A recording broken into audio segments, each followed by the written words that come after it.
नमस्कार दोस्तों, मैं हूं नीरज राय और स्वागत है आपका फार्मा हर्ट्स में। दोस्तों, आज के वीडियो में हम बात करने वाले हैं मोशन सिकनेस पर। कभी कभी जब हम लोग गति करते हैं, हम लोग किसी कार में बैठते हैं या प्लेन में बैठते हैं या किसी झूले पर बैठते हैं, जब हमारा शरीर एक निश्चित फ्रीक्वेंसी के साथ गति कर रहा होता है, एक अनिश्चित फ्रीक्वेंसी के साथ गति कर रहा होता है, उस टाइम पे हमारे अंदर बहुत सारे बीमारियों के लक्षण उत्पन्न हो जाते हैं, जैसे चक्कर आना, जैसे वोमिटिंग होना या उकाई आना, नौजिया होना या हेडेक होना, मतलब सर दर्द होना। तो ये सारे लक्षण को सम्मिलित रूप से हम लोग बोलते हैं मोशन सिकनेस। तो मोशन सिकनेस आपको आप लोगों में से बहुत सारे लोगों को हुआ होगा। जब भी आप किसी ट्रेन में, बस में, कार में बैठते हैं तो उस टाइम पे ऐसे आपको उकाई, उल्टी, हेडेक ये सब समस्याएं आती हैं या चक्कर आती है, तो उसी को हम लोग बोलते हैं मोशन सिकनेस। आज के इस वीडियो में हम उसी के बारे में डिटेल में बात करेंगे कि मोशन सिकनेस क्या होता है, कैसे होता है। आपको मैं थोड़ा सा पहले ही बता दूं कि आपके मोशन सिकनेस के लिए सबसे ज़्यादा जिम्मेदार आपके सेंस ऑर्गन्स, खास करके उसमें आपके ईयर्स और आईज और आपके ब्रेन होते हैं। तो दोस्तों, होता क्या है मोशन सिकनेस और क्यों होता है? तो क्या होता है आपको मैंने बता दिया है। अभी देखिएगा होता क्यों है ये। तो मोशन सिकनेस का जो सबसे बड़ा रीज़न होता है ये होता है कि जब भी हमारे जो सेंस हैं, हमारी जो संवेदनाएं हैं, एक दूसरे से मेल नहीं खाती हैं और मिक्स हो जाती हैं, कई अलग अलग डिफरेंट जो सेंस होती हैं वो, तो उस टाइम पे हमारा ब्रेन सही से रिएक्ट नहीं कर पाता है। तो इस वजह से बहुत सारे हमारे अंदर बीमारी के लक्षण उत्पन्न हो जाते हैं। इस वजह से मोशन सिकनेस होता है। अब मोशन सिकनेस के टाइम पे होता क्या है कि हमारी आइज़ देखती कुछ और हैं और हमारी मसल्स कुछ और फील करती हैं, और हमारा जो ईयर है, मतलब इंटरनल ईयर जो कि हमारे शरीर को बैलेंस करता है, वो कोई और चीज़ फील करता है, जिसकी वजह से सारे सेंस जो होते हैं वो मिक्स हो जाते हैं और हमारा ब्रेन उस मिक्स सिग्नल को ले नहीं पाता है और उसका डाटा कलेक्ट नहीं कर पाता है, जिसकी वजह से हमें चक्कर या बीमारी जैसा अनुभव होता है। तो यही हम लोग इसी को बोलते हैं मोशन सिकनेस। थोड़ा सा आगे बढ़ते हैं और देखते हैं कि ये जो मोशन सिकनेस है इसमें हमारे सेंस ऑर्गन, जैसे हमारे ईयर और हमारे ब्रेन का क्या काम है। तो हमारे इंटरनल ईयर की बात करें तो इसकी बनावट कुछ इस तरह से होती है कि इसमें एक नेटवर्क होता है, एक जाल होता है, जिसको हम लोग बोलते हैं वेस्टिबुलर सिस्टम। और ये वेस्टिबुलर सिस्टम के अंदर में दो चीज़ें होती हैं। एक सेमी सर्कुलर कैनाल होती है जिसके अंदर फ्लूइड भरा होता है, आप डिटेल में जब भी उसके स्ट्रक्चर के बारे में पढ़ेंगे तब जानेंगे। और दो सैक्स होते हैं, जैसे एक को हम बोलते हैं साइकिलस और आर्टिकल। देखो ये दोनों क्या करते हैं और ये क्या करता है, मतलब सेमी सर्कुलर जो कैनाल होती है उसके अंदर एक फ्लूइड होता है। वो फ्लूइड हमारे हेड के डायरेक्शन में घूमता है। जैसे मान लीजिए हम हेड को लेफ़्ट ले जाते हैं तो वो लेफ़्ट चला जाएगा, ठीक है। और जब हेड को राइट करेंगे तो वो राइट चला जाएगा। और ये जब बहुत तेज़ होता है तो ये फ्लूइड कंफ्यूज हो जाता है और ये सही से जा नहीं पाता है उस दिशा में जिस तरफ सिर जाता है, वो धीरे धीरे जाता है अगर सर बहुत तेज़ गया है तो। ऐसे कंडीशन में हमें चक्कर इत्यादि आते हैं। और ये जो दोनों सैक होते हैं इनका काम ये होता है कि ये हमारे लिए ग्रेविटी सेंसर का काम करते हैं। मतलब एक तरह से ये ग्रेविटी को भांप पाते हैं। लेकिन जब हम मोशन में होते हैं तब ये सही से काम नहीं कर पाते। ये दोनों लोग जो है वो सही से काम नहीं कर पाते हैं, जिसकी वजह से हमें चक्कर या ऐसा डिजीनेस का अनुभव होता है। बचपन में हम लोग ऐसे घुमरी परैया किए होंगे, आपको पता होगा।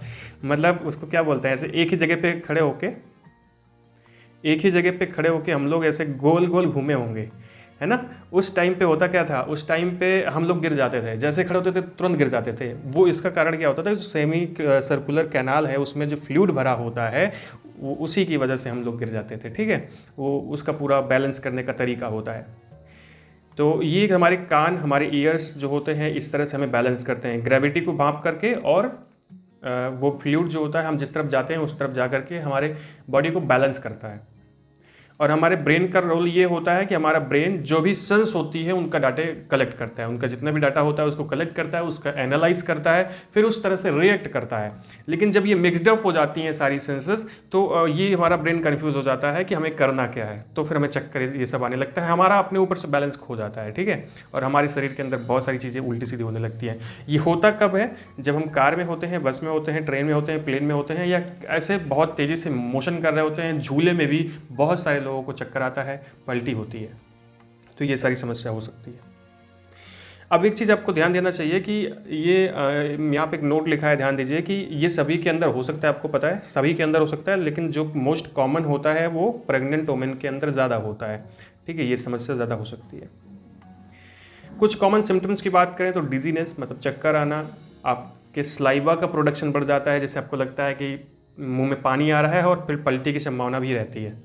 लॉस ऑफ एपेटाइट हो सकता है, स्किन का कलर आपका चेंज हो सकता है और आपकी नोइज़िया और वोमिटिंग एक कॉमन सिम्टम है, मतलब उल्टी आना, उकाई आना और आपको ऐसे थकान का अनुभव होता है। तो ये सारे जो थे वो कॉमन सिम्टम्स थे, इस तरह के सिम्टम्स आ सकते हैं।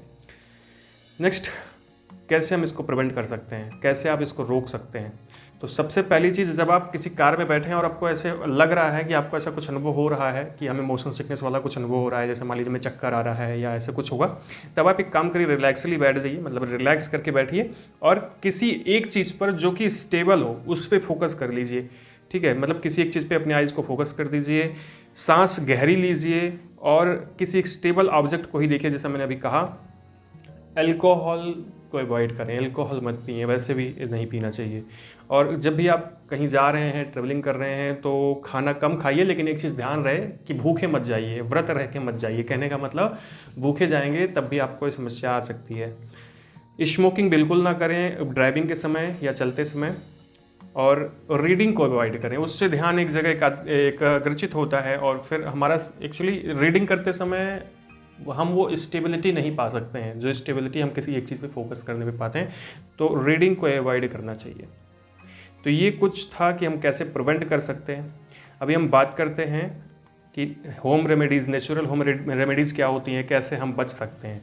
तो मिंट, आप पुदीना ले सकते हैं, जिंजर ले सकते हैं और क्लोव ले सकते हैं। कोई ऐसी चीज़ जो कि माउथ के टेस्ट को बदले और आपका दिमाग केवल आपके टेस्ट को सेंस करे, बाकी चीज़ों को इग्नोर कर दे।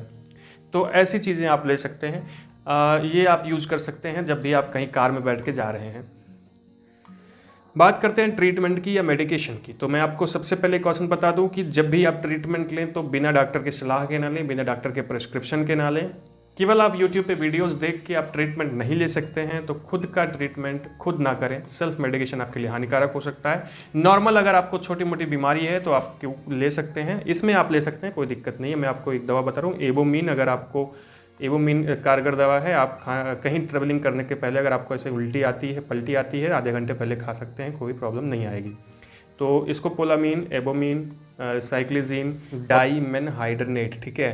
तो ये सारी दवाएं आती हैं, ये सारी आप ले सकते हैं कि आपको ऐसा चक्कर आने में मदद करती, मतलब चक्कर ना आने में मदद करती हैं और उल्टी पलटी आने से बचाती हैं। ठीक है, तो ये होता है आपका ट्रीटमेंट। इस तरह से आप ट्रीटमेंट ले सकते हैं अगर आपको ज़्यादा समस्या आती है। लेकिन मेरी बात माने तो आप ज़्यादातर होम रेमेडीज़ का प्रयोग करें, ये सारी बीमारियाँ होती हैं इसमें। अभी आप केमिकल का प्रयोग ना करें, अपने अंदर केमिकल डालेंगे तो फिर उसका हानिकारक प्रभाव भी पड़ सकता है। तो दोस्तों, ये था एक छोटा सा वीडियो जिसको हमने बनाया था मोशन सिकनेस के ऊपर। एक छोटी सी चीज़ होती है, एक छोटी सी बीमारी होती है और कई बार हमें पता नहीं होता है। तो अगर आपको इससे बहुत सारी कुछ जानकारी मिली हो तो चैनल को सब्सक्राइब जरूर कर दीजिएगा, वीडियो को लाइक कर दीजिएगा और शेयर कर दीजिएगा अपने दोस्तों के साथ में। हमें इंस्टाग्राम पे फॉलो कर लीजिएगा। बहुत बहुत धन्यवाद।